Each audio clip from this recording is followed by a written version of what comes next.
After working with literally hundreds of solopreneurs, I have realized that many of them do not consider themselves leaders, which could not be further from the truth. It's something about them calling themselves a solopreneur and or the fact that they are answering all their emails, making their own decisions, and don't have anyone to manage that makes them feel like they're not leaders, right? That leaders are people that actually manage a team. And I really want to challenge that thinking today. So if you are a solopreneur and you haven't considered yourself a leader, I really want you to think about the fact that leadership is about more than the people that you manage. It's about how you make decisions, how you communicate, how you hold yourself accountable. Right now, while it's just you, if you wait until you have people to lead before you have any of those things in place, you are not stepping into leadership. You're going to be stepping into more chaos. So, I really want to talk in this episode about why you don't need a team to start leading like a leader. I came from a corporate environment and I led teams, multiple teams actually. And work didn't depend on me alone. It depended on the systems, the people, the structure, all of that existed when I was not in the room. Then I started my own business. Okay. Then I started my own business and it was just me. And I remember clearly thinking that this ain't gonna work. This is just not going to work. Not because I couldn't handle the workload, but because I didn't want to. I didn't want to be the one making and executing on every decision, every standard, every outcome, all of the things just resting on me. There was no team to delegate to distribute to. And sometimes it gets lonely. How about that? But I immediately realized that this wasn't something that I wanted to do. I had spent years, literally years, leading teams, and now I had to learn how to just lead myself, just execute everything myself, doing it with some of the same decision frameworks, same standards, same level of accountability that I used to expect from people that I managed, except now it was just me. I had to build all of it myself and hold myself to it and execute on it myself and check in and check my own work. And that experience is exactly why I built the leadership shift the way I did. I knew the habits that make a team functional don't start when the team shows up. They have to exist first, or there's nothing for a team to really plug into later. And here's another piece of it. In my corporate career, I didn't just lead teams that already had structure. There were teams that I walked into that didn't have any structure in place, and I had to build it while the team was already running. Decisions still have to be made, work still has to be done, people still need direction, and I had to do this all while I was figuring out the framework underneath it in real time. So it's kind of like that analogy that people use while saying that you are literally building the plane while flying. And that was something that I had to do quite often. While I ended up learning a lot of skills and getting good at it, learning how to turn around teams without structure, it became one of my strengths. However, if I had the choice, I would choose to do what I did when I started my own business, which is to have a lot of those things in place first before bringing on a team. It just makes it a lot more easier. It doesn't mean that it cannot be done the other way. I still help people on a regular basis to implement some of these things and they already has a team. but it makes it easier for the leader and also for the team when it's already in place. But here's what that experience taught me: there's a real advantage to not having to build it that way. Like I said, when the structure exists before the team does, you're not managing in crisis mode and trying to hire and lead at the same time. So the role is defined. They know what they're going to do when they come on board. You're not now restructuring, because that can present a lot of friction. People were hired to do one thing, and now after you put structure in place and all of these things in place, now your expectation is different and you're expecting something different. And while some people will be okay with that because they have that growth mindset, others may not.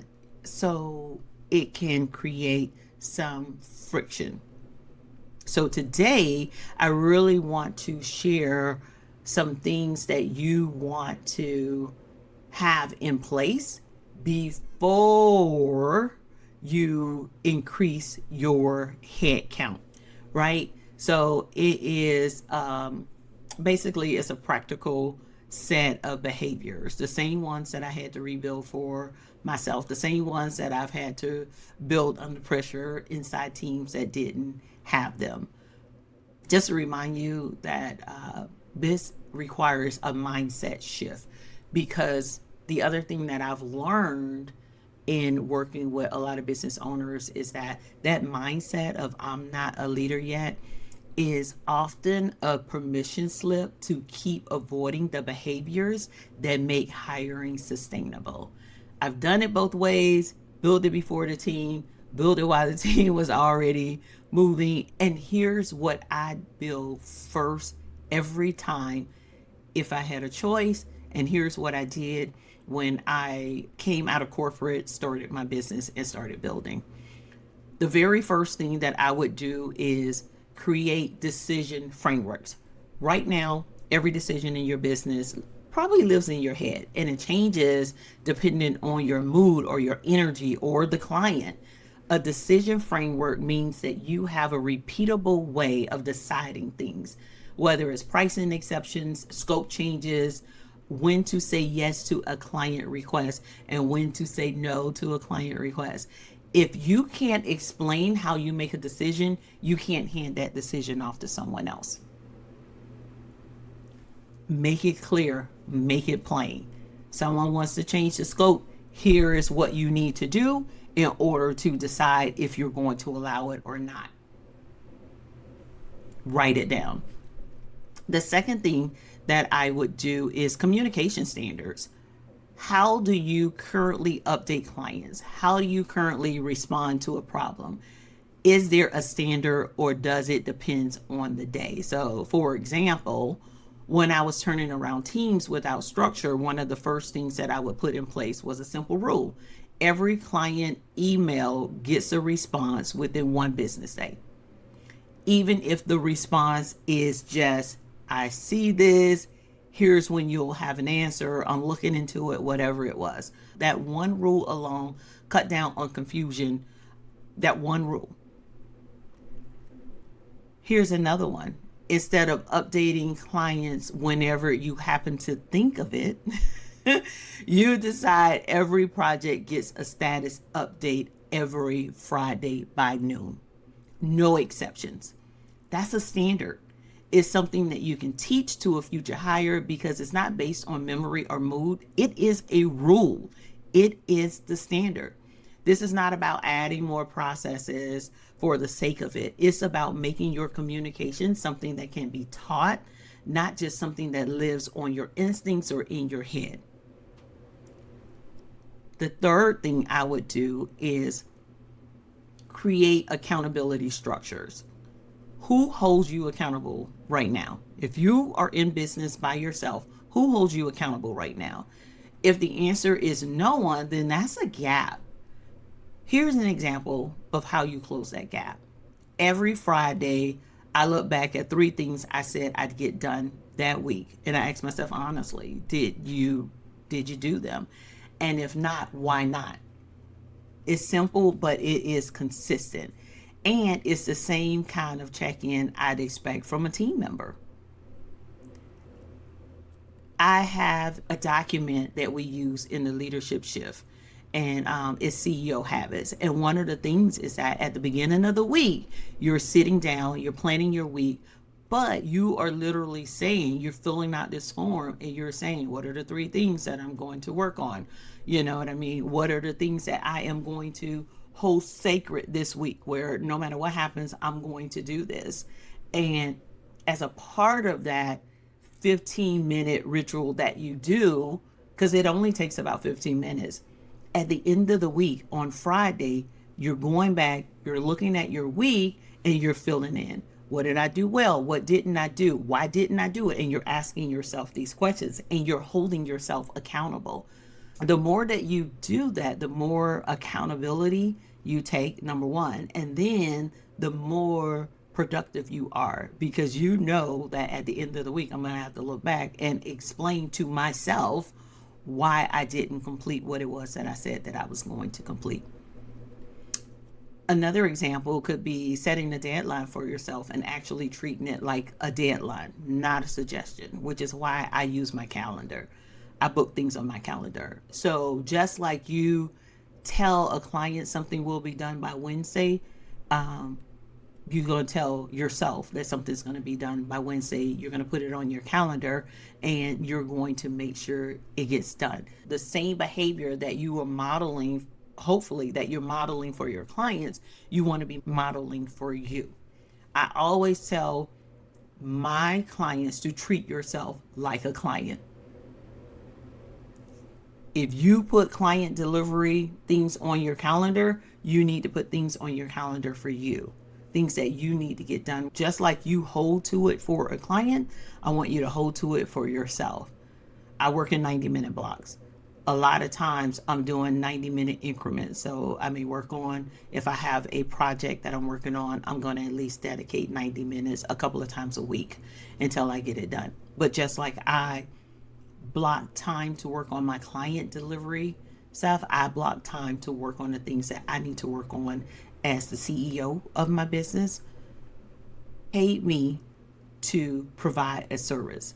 And just like I show up to provide that service for them, I am going to show up for me. Just like I'm a client, because I am my own client. That's the third thing that I would do immediately. Okay. The fourth thing that I would do, I would name what success looks like for yourself first. It's going to be really hard to tell a future hire what a good outcome looks like when you don't know yourself. You need to really define what success looks like, what a good outcome looks like. And then you can take that and you can share it with your new hire. But it starts with defining it for yourself first. You're already doing all of the tasks. How do you know if it's a good outcome? How do you know if it's successful? How do you know that you did what you expected for you to do? So waiting for permission to act like a leader is a pattern many of us were taught. You don't need anyone's permission. You just need to start practicing it now. All right. This is exactly why the leadership shift doesn't start with hiring. It starts with you. We're talking about you, your capacity, your gaps, your priorities. How do you develop those habits that you need to develop as a CEO? And then we move into operational clarity, documentation, your tech stack, and all of the things like that. If anything I said today made you sit up a little bit, here's one action, just one action that I want you to take this week. Pick one decision you make repeatedly in your business. It can be pricing, scope, scheduling, one decision that you make, and write down the actual rule you use to make that call. Not the vibe, the rule. That's the start of a decision framework. That's leadership before you ever hire a person in your business. That is it. And I will see you in the next episode.